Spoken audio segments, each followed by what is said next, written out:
Shika, shika. Tamba.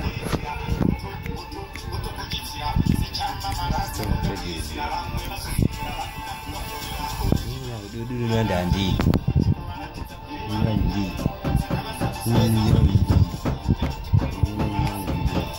Where is your dudu nanda ndi?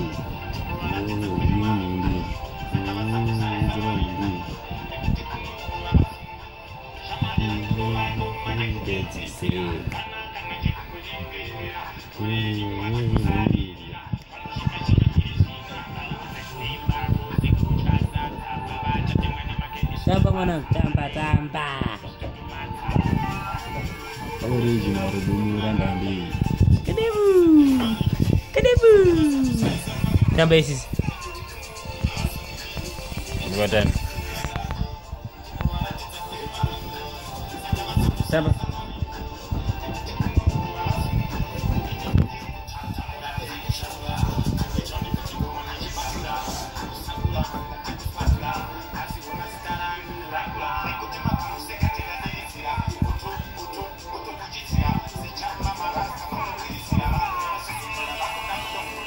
Original Dudu nanda ndi.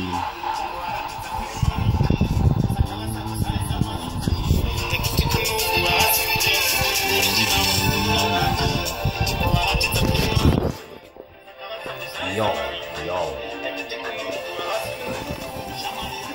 Ngoma ke kupedzesera. Nyangera.